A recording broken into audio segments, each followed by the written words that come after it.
Amém. Graça e paz em nome de Jesus. Amém.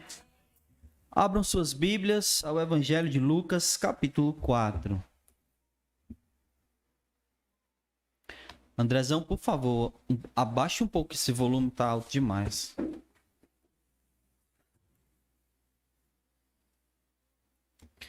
Evangelho de Lucas,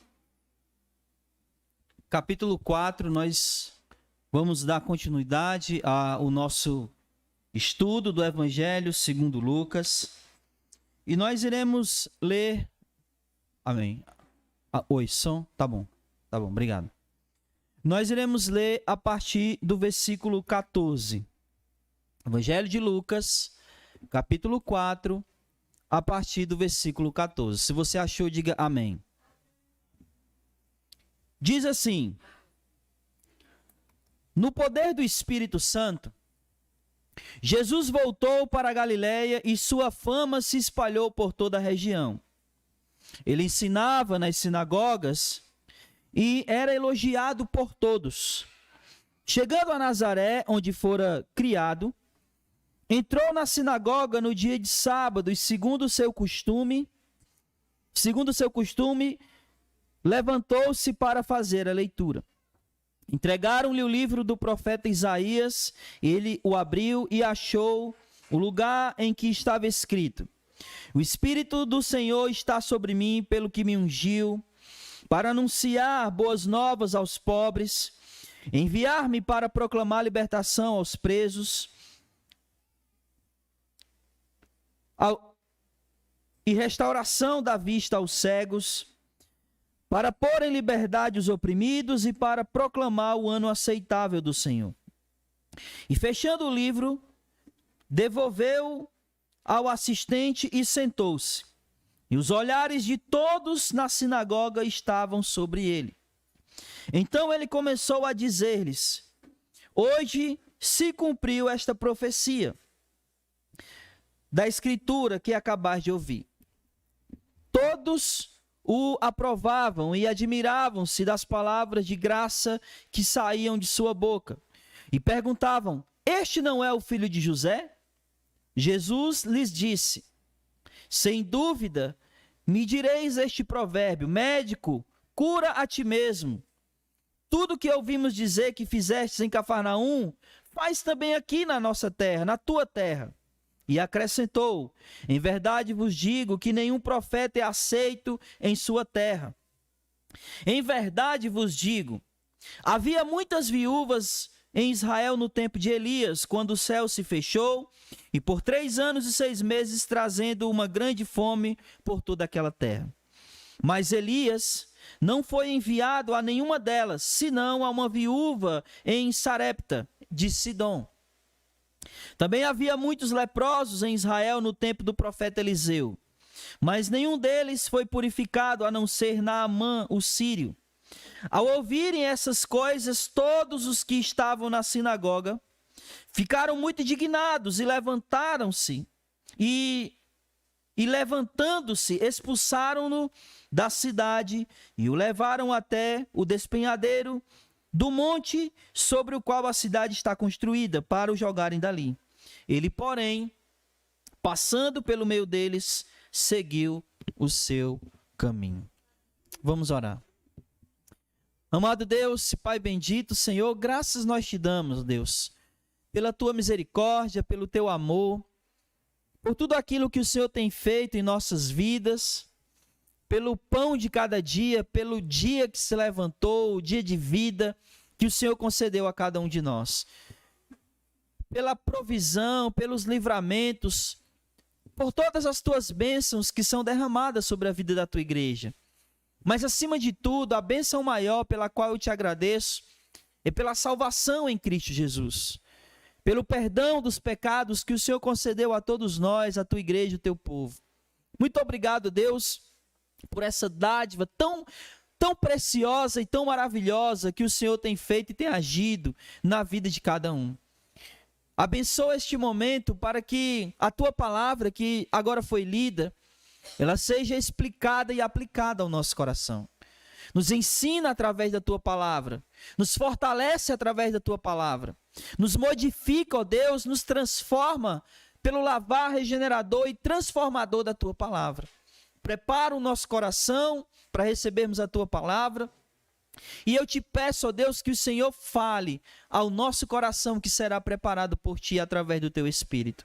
Que o teu Espírito nos conduza nesse estudo, que o teu Espírito nos ensine e nos direcione, e que teu Espírito também, ó Deus, pela tua palavra, venha agir em nosso coração. É isso que rogamos, e no nome de Jesus, nós já te agradecemos hoje e para todo sempre. Amém, Senhor. Glória a Deus. O que nós vimos nas 2 últimas semanas foi basicamente o seguinte. Aqui no capítulo 3, Jesus foi batizado. E aí a gente viu, lá no final do capítulo 3, antes dele falar sobre a genealogia de Jesus, né, que Jesus é descendente de Davi, que é descendente de Adão.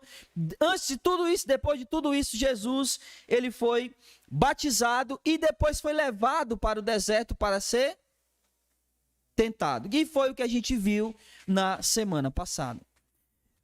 Quero lembrar a todos que quando Jesus foi batizado, o que desceu sobre ele? O Espírito Santo. E é por isso que aqui no início do versículo 14, ele vai dizer que Jesus, depois de ser tentado, ele no poder do Espírito, ele volta para a Galileia. Só lembrando uma coisa aqui. Rebeca, passa aí, por favor. Pode passar. Passa. Não, acho que tu passou. Ah, não, passou não. Passa. Isso aí. Preste atenção. O versículo 14, olha aí para a sua Bíblia no versículo 14. Está dizendo que Jesus volta para a Galileia, certo? Então, Jesus, ele foi batizado em que rio? No Rio Jordão. Aonde fica o Rio Jordão aqui no mapa? Aqui, ó. Aqui é o Rio Jordão. E a Galileia fica lá em cima. Estão vendo?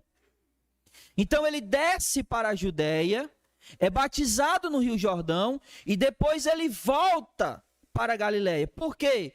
Porque a Galileia, mais especificamente a cidade de Nazaré, foi aonde ele foi criado. Lembre-se que os pais dele morando em Nazaré, eles têm que ir até Belém, e com Maria grávida de 9 meses, e lá em Belém, que é aqui na Judéia, aqui embaixo, ela tem Jesus, Jesus nasce. E aí eles voltam. Aliás, de lá eles vão para o Egito, e quando eles voltam do Egito, eles não voltam para Belém. Eles voltam para onde eles moravam antes, que é a cidade de Nazaré. Aonde Jesus permaneceu desde o seu nascimento até a idade de 30 anos, quando ele é batizado e inicia o ministério dele. Então, depois que Jesus é batizado, ele é levado para o deserto para ser tentado, e depois que ele é tentado, ele volta para a Galileia, que era onde ele morou a vida inteira. Quando ele chega na região da Galileia, olha o que acontece, versículo 15. Aliás, versículo 14, vamos começar do versículo 14. Diz o seguinte, pode voltar, Rebeca, volta lá para aquele primeiro slide lá. No poder do Espírito Santo, Jesus voltou para a Galileia e sua fama se espalhou por toda aquela região. Então, preste atenção. Jesus, ele volta para a Galileia e ele não volta para a Galileia simplesmente para ficar lá e ficar no cantinho dele quieto, de jeito nenhum. Quando ele volta para a Galileia, ele começa a pregar em toda a região da Galileia. Ele começa a anunciar o reino de Deus em toda a região da Galileia. E aí, a sua fama se espalha por toda aquela região. Então, as pessoas passam a conhecer a Jesus, saber quem é Jesus, ouvir a respeito de Jesus. A fama de Jesus começa a aumentar. E aí, versículo 15, olha aí comigo, por favor. Ele diz o seguinte: e ele ensinava nas sinagogas e era elogiado por todos. Então, em todo lugar da região da Galileia que Jesus ia passando, ele ia ensinando o evangelho, ele ia ensinando o reino de Deus. E a sua fama se espalhou. Ele entrava nas sinagogas, ele ensinava sobre o reino de Deus, ele ensinava sobre a lei, sobre os profetas, sobre Moisés. Ele passava por toda aquela região e a fama dele foi aumentando. E ele era elogiado. A palavra elogiado aqui, na verdade, ela tem um entendimento de respeitado. Não era só uma pregação que era elogiada, mas era uma pregação que era respeitada pelos principais da sinagoga, pelo povo. Eles respeitavam o ensino de Jesus. Sim. O que eu quero que vocês entendam é que após tudo isso, preste atenção no mapa que eu mostrei para vocês. A região da Galileia é uma região. Vamos pensar na região da Galileia como sendo aqui a nossa cidade. Qual é a nossa cidade? Maracanaú. Essa cidade ela tem vários bairros. Então imagine a Galileia como sendo a cidade do Maracanaú e os bairros como sendo os povoados que haviam naquela época. Desses povoados era Nazaré. Então Jesus é como se ele estivesse saindo aqui na nossa cidade, saindo pregando em todos os bairros, e aí ele chega no bairro onde ele morava, no caso o povoado que era Nazaré, ele entra na sinagoga e lá ele vai ler justamente o versículo lá de Isaías 61. Então isso é o que está acontecendo. Agora imagine o seguinte, Jesus cresceu aonde?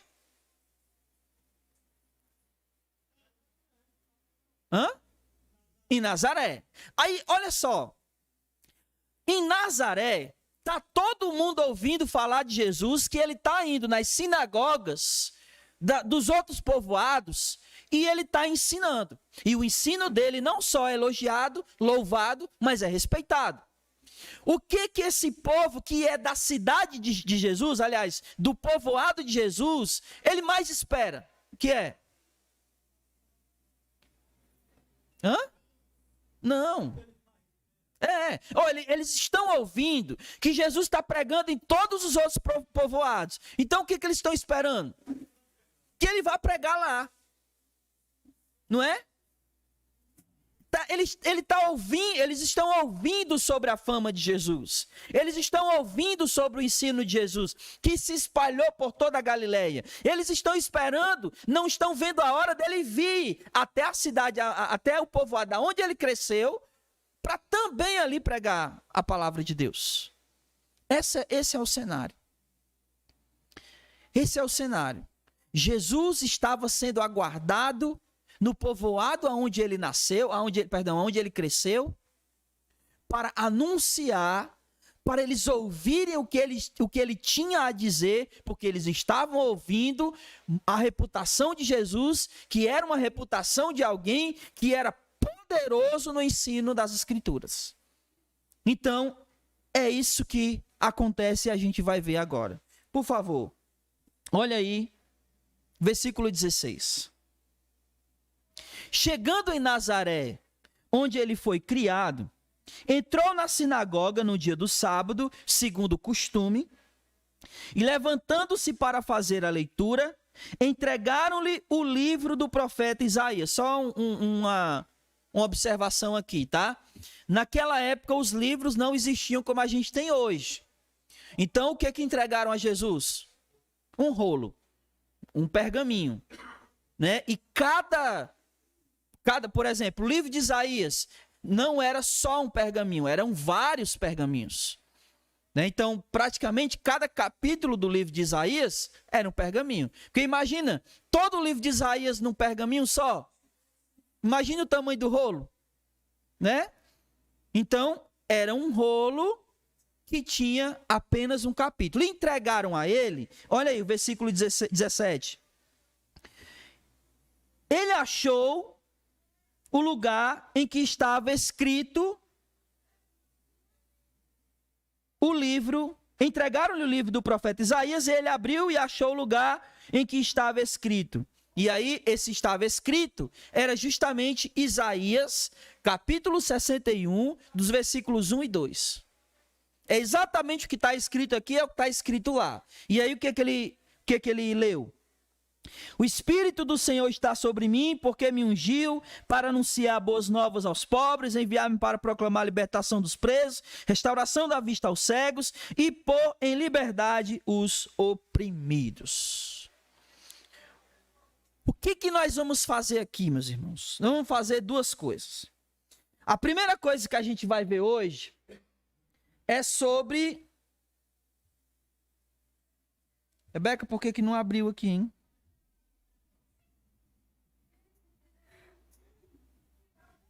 A primeira coisa que a gente vai ver hoje é sobre essa pregação de Jesus. Essa pregação de Jesus aqui é a primeira pregação que ele faz. É a primeira pregação que ele faz que foi registrada. Por quê? Ele já tinha pregado antes daqui? Sim ou não? Hã? Claro que sim. Não era não?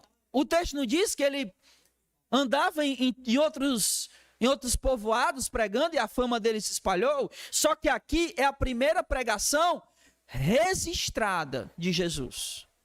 Ele já havia pregado em outros lugares, mas aqui é a primeira pregação que foi registrada. Então o que nós vamos ver hoje é a pregação dele e o motivo pelo qual ele foi expulso, não só da sinagoga, mas ele foi expulso do povoado dele. Ele é expulso de Nazaré, o lugar onde ele cresceu. Imagine alguém que mora aqui nesse bairro, e aí por causa da pregação da palavra, as pessoas dizem, olha, a gente não quer você mais aqui no Gereissati. Né? E fizeram isso com quem? Com Jesus. Então a gente vai ver a pregação dele e depois a gente vai ver o motivo pelo qual ele foi expulso. Amém? Então vamos lá.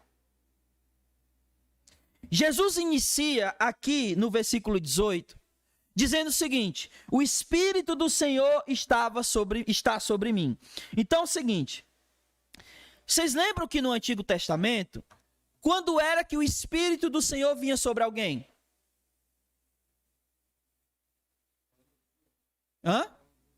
Quando era ungido para desempenhar uma função. E quais eram?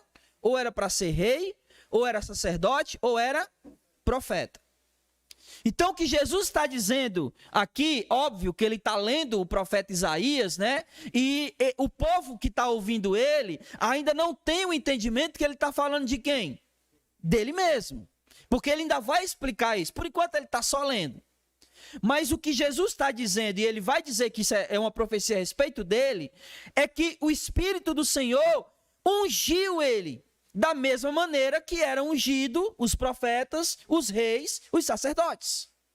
Então o Espírito do Senhor está sobre mim. Aí ele começa a dizer o motivo pelo qual o Espírito ungiu ele. E aí, olha só o versículo 18.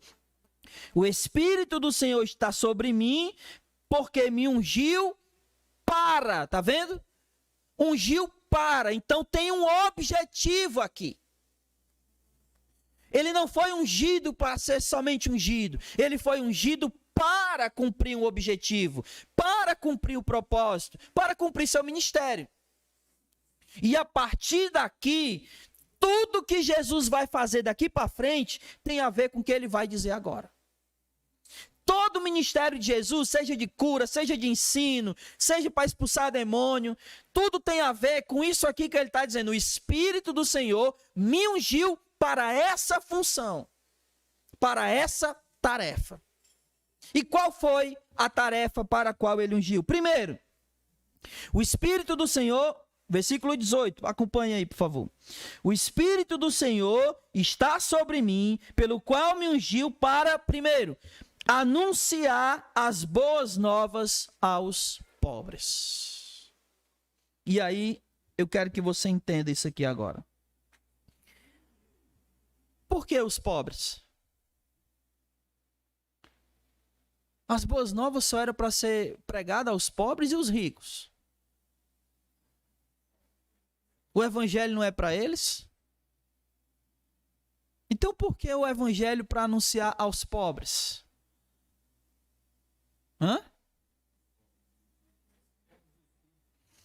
Porque a ideia aqui é que o pobre, não existe ninguém melhor do que o pobre para entender que ele é um necessitado. Sim ou não? Ninguém melhor do que um pobre sabe o quanto ele é necessitado. E quanto mais necessitado você se enxerga, mais propenso a ouvir você está. Porque se você, por exemplo, se você tiver necessitado de dinheiro e alguém disser para você, eu tenho uma boa notícia, você vai ou não vai ouvir? Claro! Porque você sabe que você está precisando. Se você estiver doente e alguém disser, eu tenho uma boa notícia, você vai parar para ouvir, porque você sabe que você está necessitado. Então o evangelho, Jesus está dizendo que ele foi ungido para anunciar as boas novas do evangelho aos pobres, porque os pobres são propícios, são propensos a ouvir essa boa notícia. Como ele vai dizer lá em Mateus capítulo 5, versículo 3, que bem-aventurados os pobres de espírito. Então o evangelho é para ser pregado àqueles que reconhecem a sua necessidade a respeito de Deus. O evangelho é a boa notícia para aqueles que entendem que eles precisam, que entendem que eles necessitam, que entendem que eles são necessitados dessa boa notícia. E qual é a boa notícia? A boa notícia que Jesus está trazendo aqui é: o reino de Deus chegou. E por que essa boa notícia é uma boa notícia para os pobres? Se a gente estiver falando, por exemplo, de pobre financeiramente, de bens, essa boa notícia do reino de Deus ainda seria uma boa notícia. Sabe por quê? Porque alguém que é pobre, o que ele mais sente necessidade?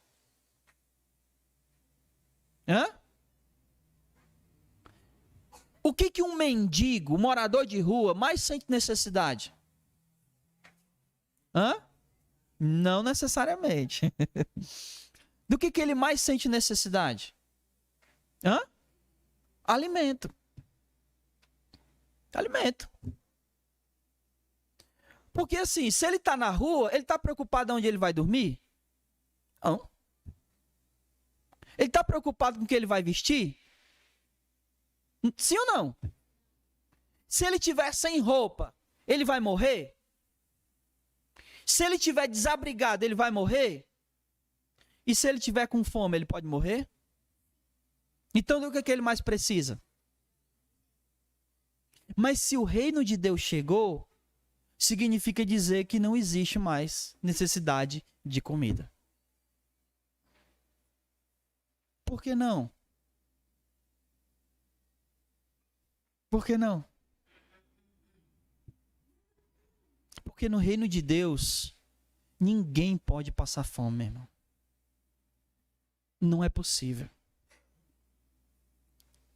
Porque o Senhor não desampara os seus.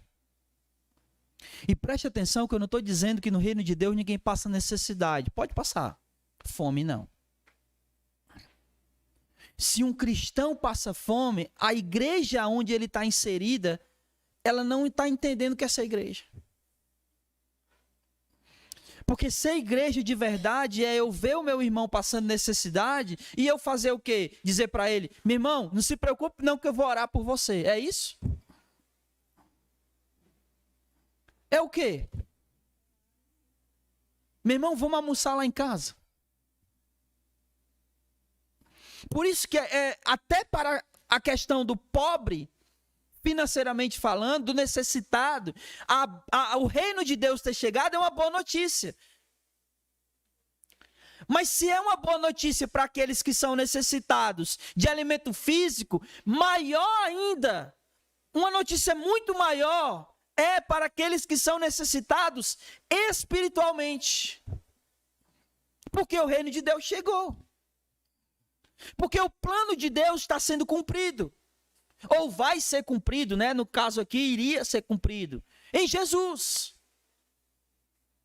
Então a boa notícia é essa. E esse reino, ele vai ser anunciado aos pobres, porque os pobres são aqueles que entendem e, assim, eles reconhecem a sua necessidade. Enquanto alguém, eu costumo até dizer isso, né? Enquanto alguém não admite que está perdido, ele não vai conseguir ser achado.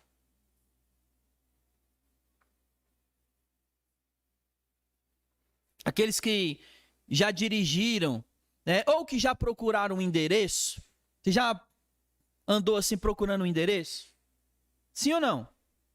Sim ou não? E aí, você não conhece o endereço, você está andando procurando, e aí você diz, não, eu sei onde é. Não, eu sei onde é. Você vai achar? Provavelmente não. Quando é que você acha? Quando você assume, eu estou perdido, eu vou perguntar a alguém. É ou não é? Você só é achado quando você assume, admite que você está perdido. Então, assumir que você está perdido é reconhecer que você necessita de ajuda. E Jesus é essa boa notícia. De achar aquele que estava perdido. Qual é o tema central do Evangelho de Lucas? Agora eu pego vocês. Pode falar. Qual é o tema central do Evangelho de Lucas, meus irmãos? Eu disse para vocês que eu ia perguntar isso.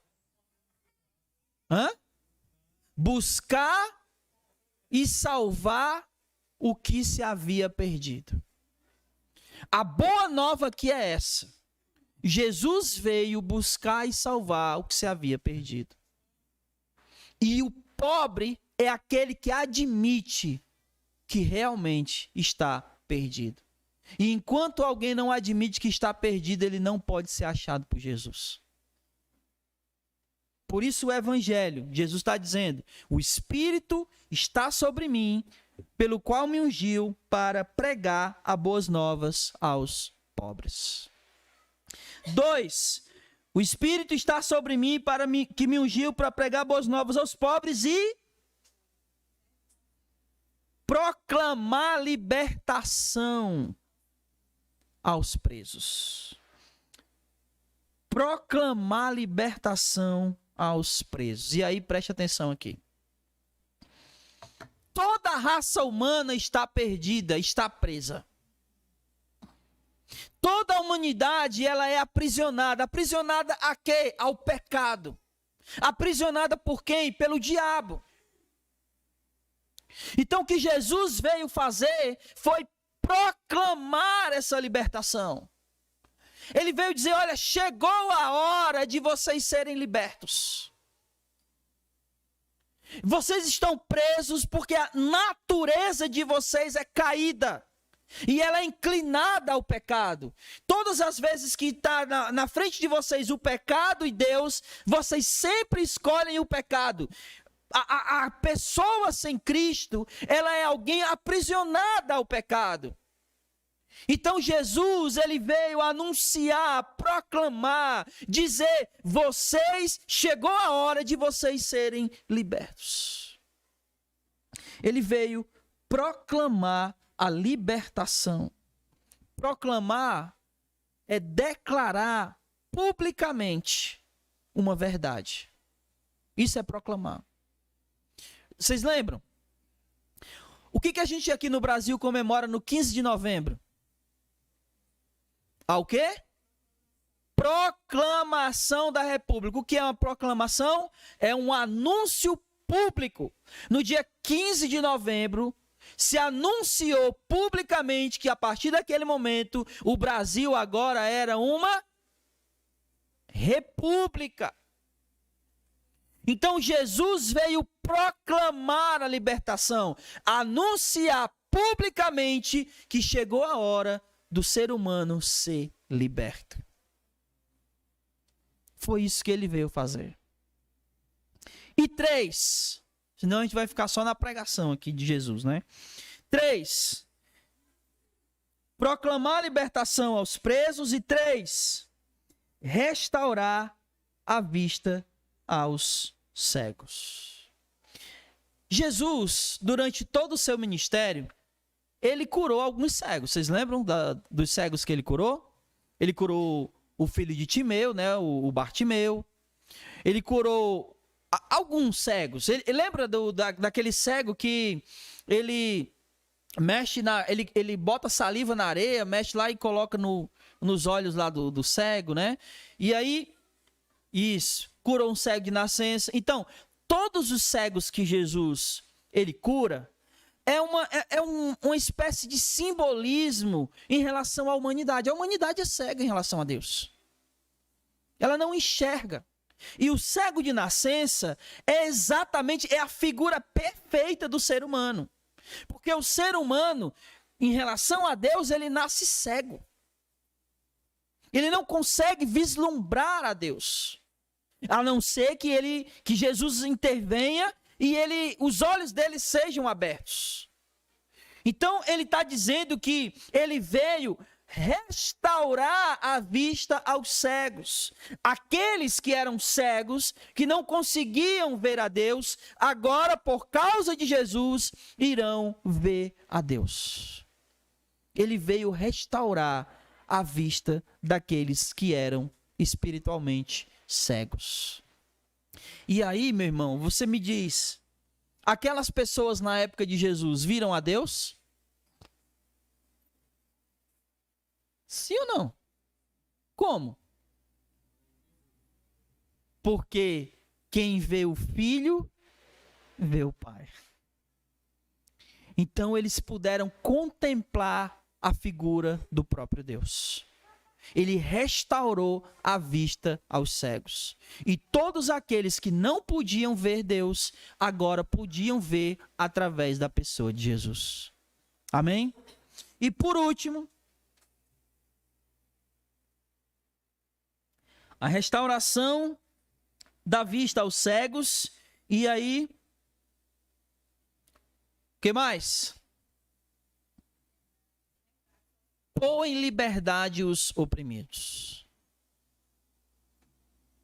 O ser humano, ele é... Olha que coisa maluca a respeito da humanidade. A humanidade, tudo que ele está dizendo aqui, ela é pobre. A humanidade é pobre. A humanidade, ela é prisioneira. A humanidade é cega. E a humanidade é oprimida. É isso que ele está... Por isso que tudo que ele fez daqui para frente é tudo que ele está dizendo aqui a respeito dele mesmo. Que ele veio para cumprir essa missão. Então a humanidade, ela é oprimida pelo diabo de várias maneiras. Ela é oprimida fisicamente quando, por exemplo, ele vai e torna uma pessoa possessa, então aquela pessoa fica fisicamente oprimida. Ele oprime a pessoa psicologicamente. Ele oprime as pessoas de todas as maneiras. Quando, por exemplo, ele acusa o ser humano por algum pecado que ele cometeu e ele fica ali na mente, olha, você é culpado, você é culpado, você é culpado. Então isso é uma opressão na mente de qualquer ser humano que quer fazer a vontade de Deus, mas porventura cometeu um pecado. Então ele começa a acusar, e isso é uma opressão na mente do homem. E não somente isso, mas o medo das circunstâncias da vida. Por exemplo, quem não tem medo de ficar doente? Quem não tem medo de, por exemplo, sofrer um acidente? Quem não tem medo de passar necessidades? E o diabo, ele sabe dessas coisas.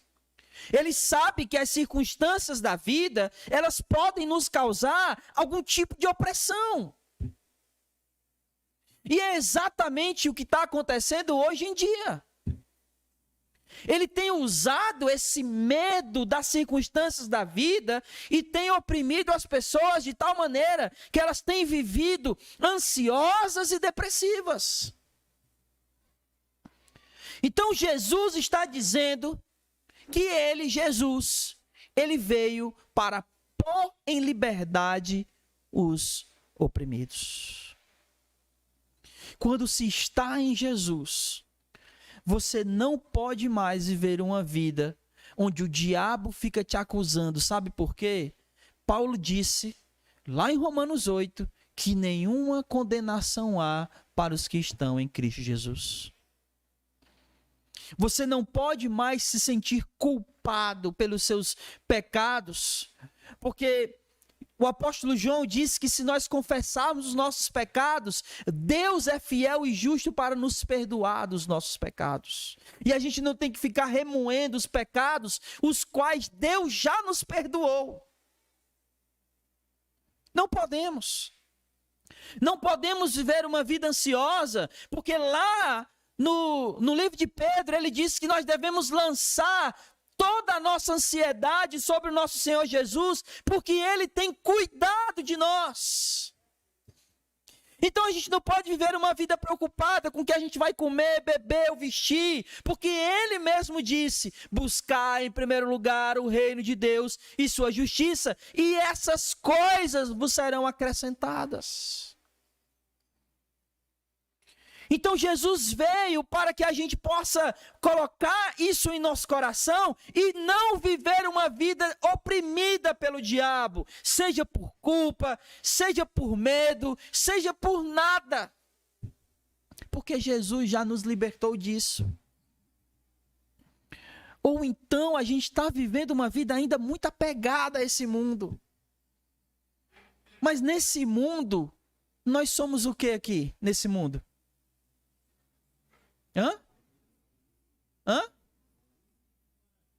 Nós somos forasteiros. E o que é ser forasteiro nesse mundo? Peregrino, Santiago. O que é ser forasteiro nesse mundo? É alguém que não tem residência fixa nesse mundo. Como Paulo disse, a nossa pátria está nos céus. A gente não é daqui. Aqui a gente está de passagem. Então por que a gente vai se apegar a coisas aqui se a gente não leva nada desse mundo, dessa vida? A gente não leva nem a roupa que a gente veste. Eu não sei, assim, aliás, sei, né? Porque que veste o defunto. Mas nem a roupa que o defunto está vestido, ele leva. Ou leva? Então por que a gente vive oprimido, com medo de perder as coisas que a gente nem vai levar? Você já parou para pensar como isso é maluquice? É, isso. A gente tem medo de perder uma coisa que a gente não vai levar. Então não faz sentido a gente viver oprimido. Ele veio nos libertar com essa realidade, essa verdade e essa mentalidade. De que aqui não temos absolutamente nada. Tudo pertence a Ele, e quando a gente for, nada levaremos. Então por que viver com medo de perder o que não é nosso? Jesus veio para pôr em liberdade. Olha só o tempo verbal. Ele vai pôr em liberdade. É uma situação de que ele está tirando de uma situação para outra. Você está entendendo a ideia? É alguém que está numa situação de prisão, de opressão, e ele tira daquela situação e coloca em outra situação. A situação de liberdade. Ele veio pôr em liberdade os que estavam oprimidos. O problema é porque o tempo todo a gente quer voltar a ser oprimido. E quando é que isso acontece? Quando a gente tem a nossa mente enraigada nessa terra. E quando a gente entender que a nossa vida é aqui, e que tudo aqui, a gente se apega a isso, a gente vai viver oprimido. Porque o diabo sempre vai achar algo para nos oprimir. Quando a gente entender que a nossa vida não é aqui, ele não vai ter nada para nos oprimir. Porque a gente entendeu que o Senhor nos tirou dessa posição de oprimido e nos colocou numa posição de libertos. Libertos de toda opressão maligna. Amém? Amém? E aí ele termina aqui a sua pregação. Obviamente, ele termina a pregação não, né? Ele termina a leitura. Porque a pregação aqui, quem está fazendo sou eu, né? Interpretando o que ele leu. Mas ele ainda vai pregar. E eu quero que você note um detalhe. Por isso eu comecei falando o que eu estava falando no começo. Versículo 19. Ainda falta isso aqui, ó, irmão, eu tinha esquecido. Versículo 19. Além de tudo que ele disse que ele veio proclamar o ano aceitável ao Senhor. Essa proclamação do ano aceitável ao Senhor é o seguinte. Essa expressão, ela se refere a... Você já ouviu falar no jubileu? Sim ou não? O que seria o jubileu?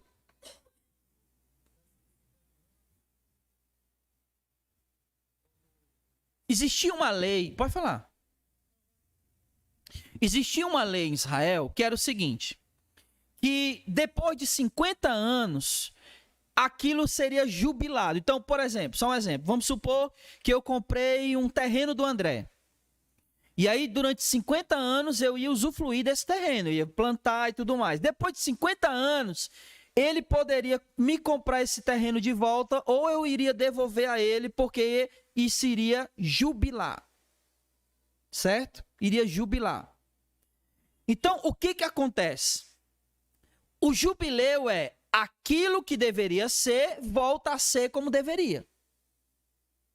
E isso é a expressão do jubileu. Aquilo que deveria ser, volta a ser como deveria. Então, o que deveria ser em relação a Deus e ao ser humano? O ser humano e Deus, eles deveriam ter um relacionamento. Correto? Ele criou Adão e Eva com esse propósito, correto? Mas o pecado quebrou esse relacionamento. Então, chegou a hora desse relacionamento ser restaurado. Aquilo que deveria ser, volta a ser o que deveria. Então, o que ele está dizendo no versículo 19 é que chegou o ano aceitável. Chegou a hora daquilo que deveria ser, ser o que deveria. E a única maneira disso acontecer é através de Jesus. Amém? Vocês entenderam, né? O que deveria ser o relacionamento de Deus com o ser humano? Então, chegou Jesus. Agora, o que deveria ser, vai ser. Porque se o que deveria ser o relacionamento e ele foi quebrado, agora Jesus vai restaurar esse relacionamento. O ano aceitável do Senhor. Agora sim, a gente vai para a parte do porquê que ele foi expulso. Então, só recapitulando o que a gente já viu, tá? Todo ser humano é, por natureza, pobre de espírito, prisioneiro, cego e oprimido. E só pela fé em Cristo Jesus, pela pregação do Evangelho, o homem pode ser sarado de toda a sua enfermidade chamada pecado. Só pela fé na pregação do Evangelho de Cristo Jesus. O homem só pode ser restaurado desse mal chamado pecado pela fé em Jesus, pela pregação do Evangelho. Amém? Lembre-se disso. E aí o que acontece? Versículo 20. Fechando o livro, Jesus devolveu ele ao assistente e sentou-se. E aqui eu acho fantástico, eu acho que a gente deveria aderir. Porque, imagine, ele pega o livro, ele lê, ele devolve o livro e ele se senta. Ele se sentou para quê? Para pregar. Deveríamos aderir isso, sentar, pregar sentado. Seria bem menos cansativo, né? Mas aí ele se senta e o que acontece? Olha só. Versículo 20. Os olhares de todos na sinagoga estavam fixos nele. Vocês lembram que a gente leu no versículo 14? que a fama de Jesus havia se espalhado e que a pregação de Jesus, versículo 15, ela estava sendo elogiada, estava sendo respeitada. Então chegou a hora dele pregar, dele ensinar na aldeia que ele cresceu, Nazaré. Então, quando ele leu o profeta Isaías, ficou todo mundo com os olhos fixos, esperando para ver o que ele ia dizer. E agora, como ele vai interpretar esse versículo?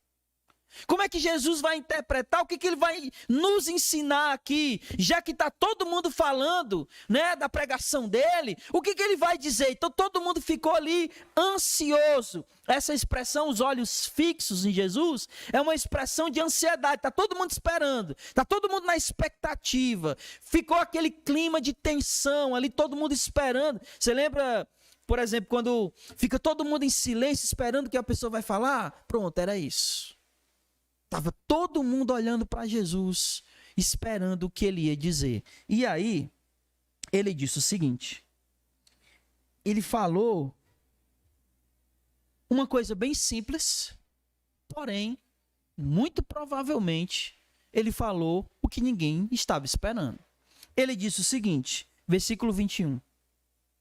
Então ele começou a dizer-lhes: hoje se cumpriu esta passagem da Escritura que acabaram de ouvir.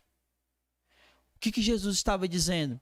Essa profecia de Isaías, ela se cumpriu hoje e ela se cumpriu em mim. Foi isso que ele acabou de dizer. Hoje se cumpriu a profecia que vocês acabaram de ouvir.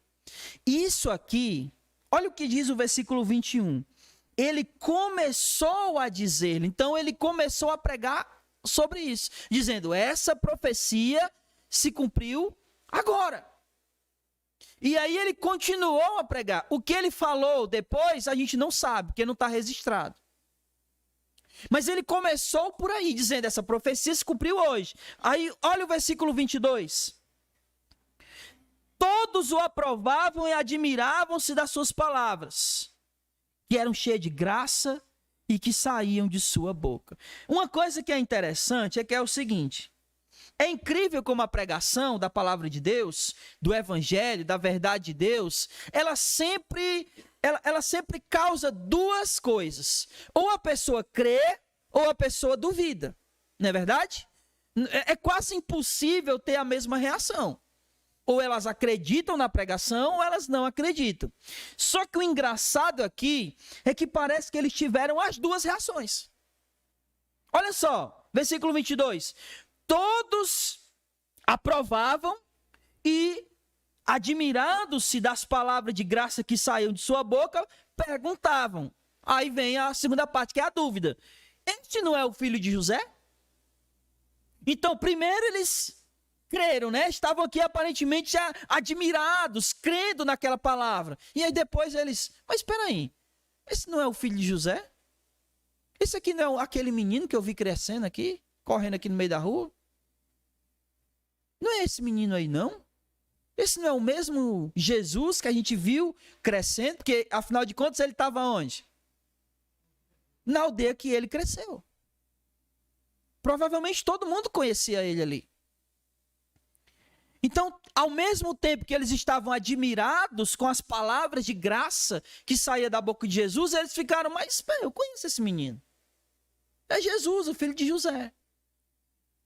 E aí, Jesus, ele vai dizer o seguinte, ele vai, sabendo o coração deles, conhecendo o coração deles, Jesus vai fazer duas coisas. Ele vai contar 2 provérbios, e ele vai contar 2 histórias do povo de Israel que aconteceram lá atrás e que eles conheciam essa história e que essa história, nada mais, nada menos, demonstra o quanto o povo sempre foi incrédulo. Sempre foi incrédulo. O que Jesus vai falar agora é uma demonstração de que eles estavam sendo incrédulos e que eles estavam sendo incrédulos, mas era uma herança dos seus antepassados, que também eram incrédulos. Então, olha o que ele vai dizer nos versículos 23 para frente. No 23 ele vai dizer os provérbios, né? O 23 e o 24. Diz assim, ó. Jesus lhe disse: sem dúvida vocês vão dizer esses provérbios: médico, cura a ti mesmo. Tudo que ouvimos dizer que fizeste em Cafarnaum, faz também aqui na tua terra. É aquela questão do médico que cura todo mundo, mas ele adoece, e quem vai curar ele? É isso que ele está dizendo. Olha, você vai me dizer esse provérbio, né? Médico, você não cura todo mundo, então cura a ti mesmo. Tudo que nós ouvimos falar que você fez em Cafarnaum, faz aqui também.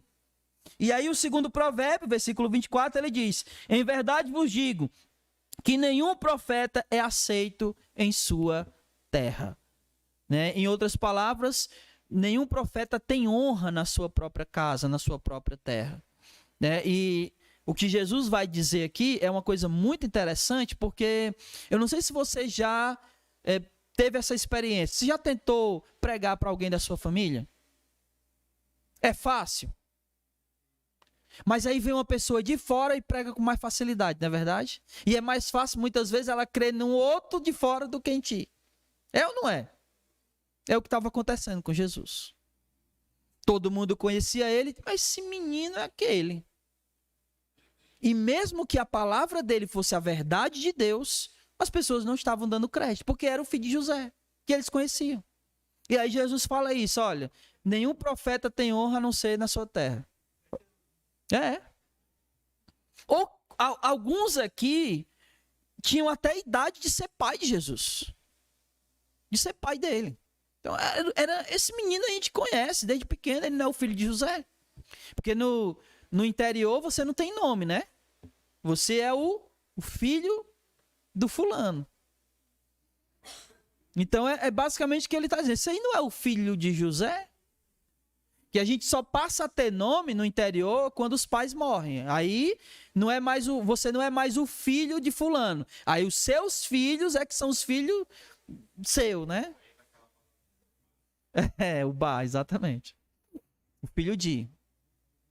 Então, meus irmãos, Jesus está contando esses dois provérbios. E aí, a partir do versículo 25, ele vai contar as duas histórias. Eu quero que você perceba uma coisa. Eles estavam duvidando da palavra de Jesus? Sim. Mas Jesus deixou de pregar por causa disso? Não. Pelo contrário, ele está aqui, ó. Eles estão incrédulos e ele está contando, ele está pregando a palavra, ele está continuando.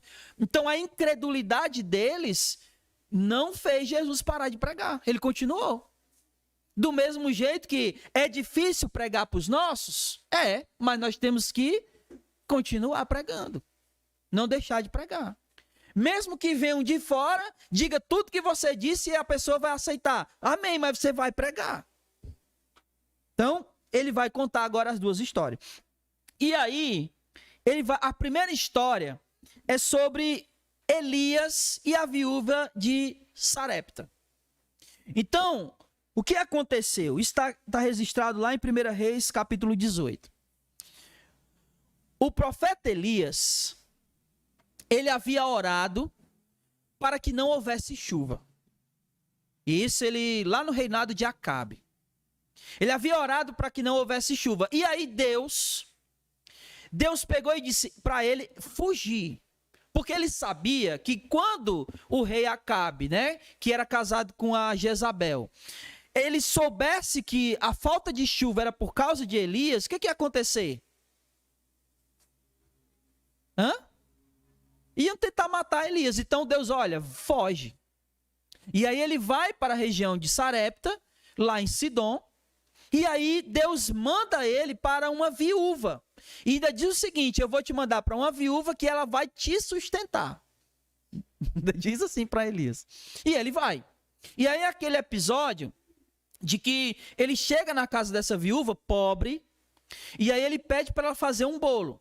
E aí ela diz: olha, eu só tenho aqui um pouquinho de azeite, um pouquinho de trigo, né? Que a gente vai fazer um bolo, eu vou comer com meu filho e depois a gente vai esperar para morrer. Aí ele pode fazer.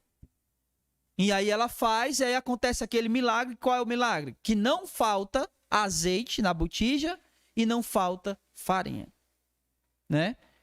Se multiplica por causa da presença de Elias lá. E aí acontece outra coisa, o menino morre, Elias depois ressuscita ele, enfim. Mas o caso aqui é que Jesus está contando essa história. Vamos lá, versículo 25.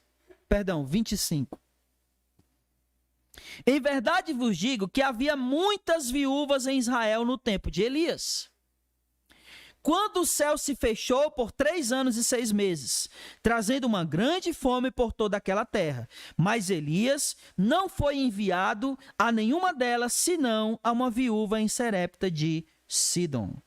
Essa é a primeira história que ele está dizendo. A segunda é com Eliseu. O Eliseu e o Naamã. Que era quem? Quem era Naamã? Era um sírio, né? Ele era um dos generais do exército sírio, que o exército sírio era inimigo de Israel. Era inimigo de Israel. Hã?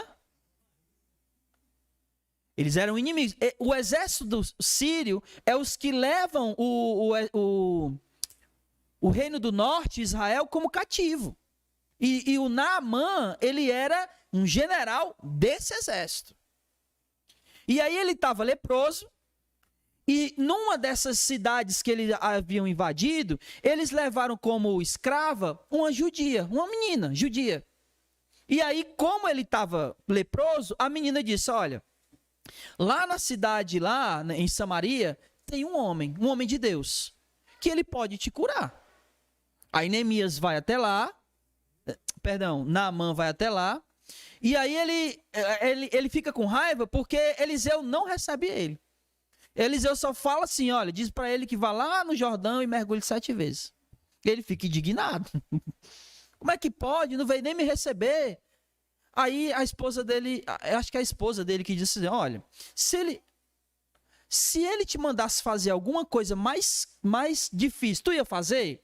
Ele só está dizendo para tu ir lá e mergulhar 7 vezes, engole esse teu orgulho, vai, tu é curado. E ele foi. Aí ele mergulha 7 vezes, e na 7ª, quando ele sai curado.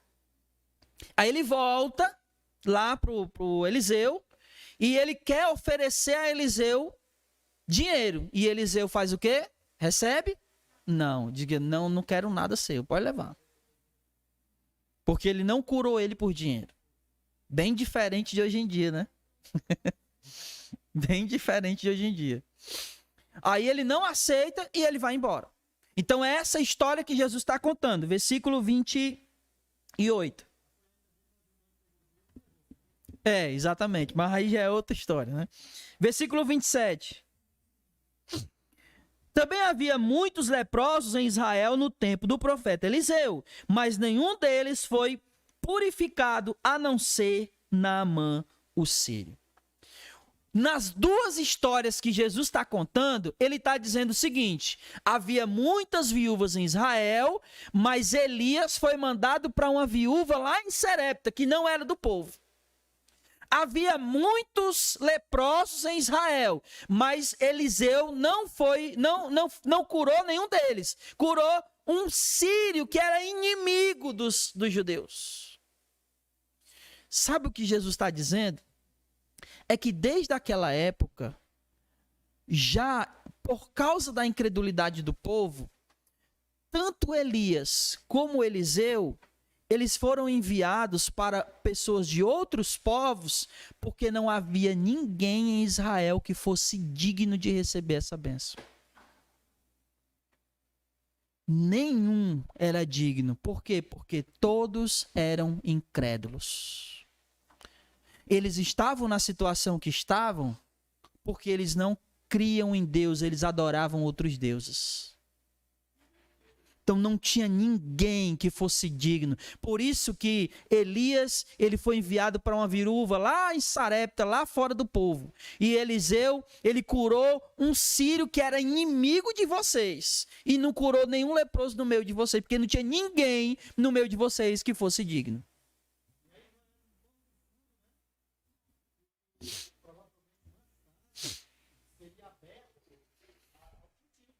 Sim. porque esse sempre foi o plano. O plano sempre foi esse. Então, olha só. Quando Jesus conta essas duas histórias, aí o que acontece? Olha, imagine que Jesus está aqui pregando, né? E dizendo, olha, vocês estão dizendo isso porque vocês são incrédulos. E sempre foi assim.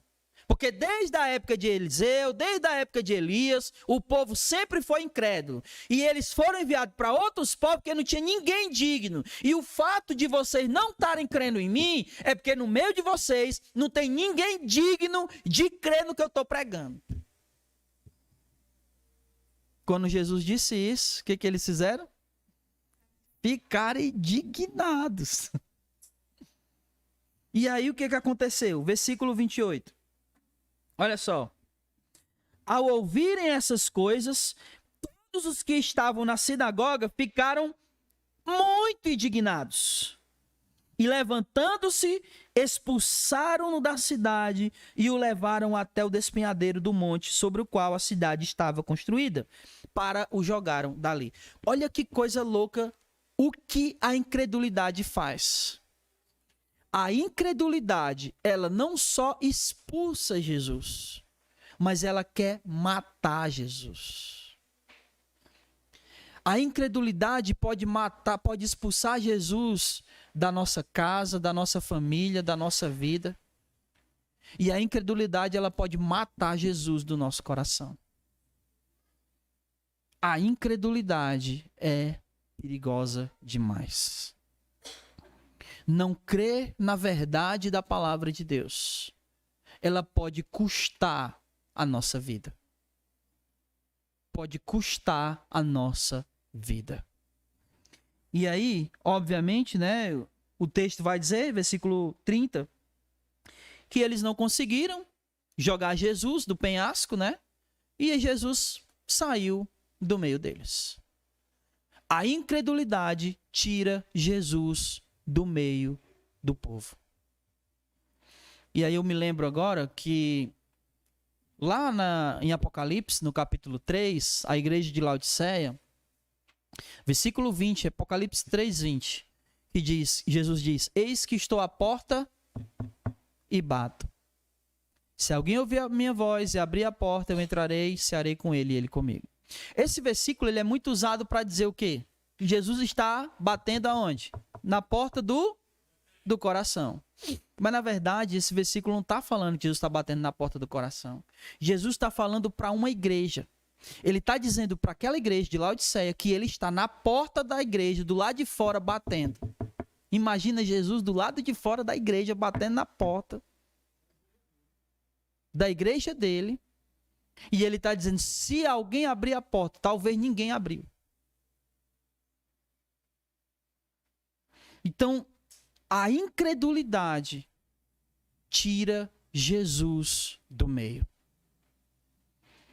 Jesus não está e nunca estará no meio daqueles que não creem nele. Isso é algo muito grave. É algo muito sério. O que nós aprendemos hoje, meus irmãos? E aí, 4 coisas que a gente ouviu aqui hoje e a gente aprendeu. A primeira é que só o evangelho, tá dando para ver aí? Só o evangelho pode sarar o homem da sua mais degradante enfermidade. O homem é o quê? Pobre. O homem é prisioneiro. O homem é cego e o homem é oprimido.